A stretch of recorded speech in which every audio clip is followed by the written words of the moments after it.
नमस्ते, प्रणाम, सत श्री अकाल। भूपेंद्र कुमार शर्मा, पंजाब के शहर लुधियाना से। आज बात करेंगे कई हजारों सालों से बहुत ये एक मुद्दा रहा है, बहस चलती रही है इसके मुद्दे के ऊपर, इस बात के ऊपर कि औरत ज़्यादा शक्तिशाली है या मर्द ज़्यादा शक्तिशाली है। तो ये कोई बहस का मुद्दा नहीं है, अपने अपने विचार हैं। तो मेरे हिसाब से तो मैं ये कहूँगा कि वैसे तो दोनों ही अपनी अपनी चमक के साथ चमकते हुए सितारे हैं। औरत की अपनी चमक है और मर्द की एक अलग चमक है। दोनों किसी से कम नहीं है, दोनों ही एक गाड़ी के पहिए हैं। दोनों के बिना अधूरा है ये जीवन, ये घर, ये संसार अधूरा है दोनों के बिना।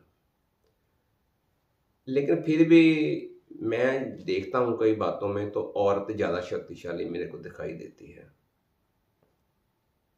तो 4 पॉइंट है मेरे पास, बाकी आगे तो पूरे जीवन में बहुत कुछ है, लेकिन जो मुख्य 4 हैं वो मैं आपके साथ शेयर करना चाहता हूँ। तो सबसे पहला तो पॉइंट मेरा ये है कि जब औरत की उम्र 12-14 साल होती है तो उसको पहला पीरियड आता है, जो नेचर की तरफ से है। एक नेचर, एक कुदरत ने उनको एक दिया है समय, वो उस उम्र में वो उसको पीरियड आते हैं। तो जब पीरियड आते हैं औरत को तो वो 4 दिन 5 दिन बहुत ही तकलीफदेह होते हैं। चिड़चिड़ापन हो जाता है, गुस्सैला स्वभाव हो जाता है, मन नहीं लगता किसी काम में, खाना खाना अच्छा नहीं लगता। यानी कि हर बात में स्वभाव जो है चिड़चिड़ापन हो जाता है। तो इसीलिए हमारे जो बुजुर्ग थे उन्होंने औरत को उन दिनों में औरत को रसोई में जाने से मना किया था कि औरत जाएगी रसोई में, खाना बनाएगी तो वही चिड़चिड़ापन, गुस्सा, तो वो खाने में भी उसका असर जाएगा, उसका प्रभाव जाएगा। असल में बात ये थी, कोई वितकरे वाली बात नहीं थी कि वो अपना रेस्ट करें या और जो छोटे मोटे काम हैं जो कर सकती है वो अपने मन से वो करें, नहीं तो रेस्ट करें। वो 4-5 दिन औरत के लिए बहुत ही तकलीफदेह होते हैं। वो मर्द को नहीं, वो 4-5 दिन तकलीफ में रहना पड़ता। नेचर ने, कुदरत ने ही उसको वो वरदान दिया है, औरत को है। ये उसकी मर्जी, क्यों दिया उसको ये वही जाने। तो उसके बाद फिर आती है शादी, उसकी औरत की शादी होती है। आगे तो 16-16 साल की, 15-15 साल की शादी कर देते थे, 12-12 साल की भी शादियां कर देते थे। तो 3 साल बाद, 4 साल बाद उसका गोना होता था, मुकलावा होता था, जिसको बोलते थे पंजाब में मुकलावा और यूपी बिहार में बोलते हैं गोना। यानी उसको, लड़की को विदा करना ससुराल में भेजने के लिए। तो फिर जब उसकी शादी हो जाती थी तो 9 महीने एक नए जीव को जो इस धरती पर आने के लिए तैयार है उसको अपने पेट में रखना 9 महीने। वो 9 महीने भी बहुत कष्ट वाले होते थे। उस वक्त भी स्वभाव ऐसा ही हो जाता था, उतार चढ़ाव आते ही रहते थे। तो वो 9 महीने जो थे वो मर्द को नहीं रखना है, बच्चे को अपने पेट के अंदर औरत ने ही रखना है 9 महीने। फिर तीसरा चरण आ गया कि उस बच्चे को अब माँ ने अपने पेट में से इस धरती के ऊपर लेके आना है। तो आपको पता होना चाहिए कि डॉक्टर की जो एक पढ़ाई के अनुसार, वैज्ञानिकों के पढ़ाई के अनुसार, औरत जब इस नए जीव को, एक नए जीवन को इस धरती के ऊपर लेके आती है, उसके पेट से बाहर आता है बच्चा जब, तो 54 डेज का दर्द होता है।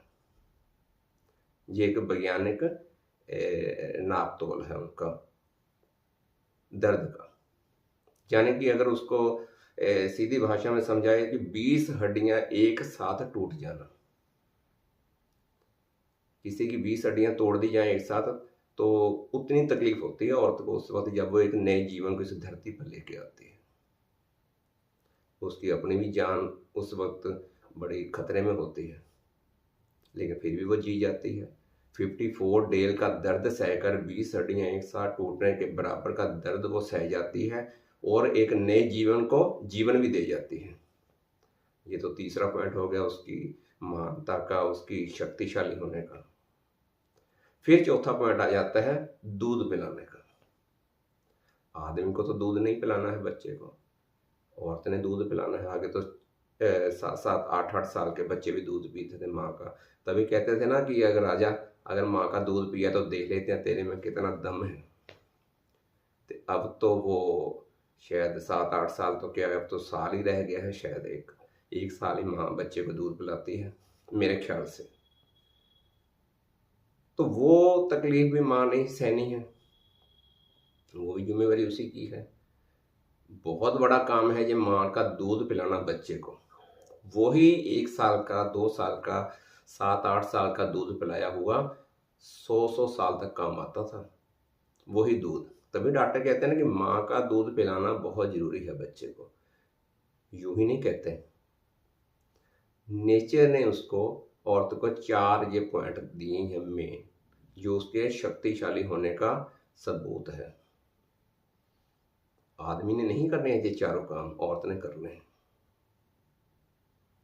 लेकिन फिर भी मैं कहता हूं कि दोनों ही चमकते हुए सितारे हैं, दोनों की अपनी अपनी चमक है। कोई लड़ाई झगड़ा नहीं है इसमें, तुम बड़े या मैं बड़ा। दोनों के बिना ये जिंदगी अधूरी है, ये जीवन अधूरा है।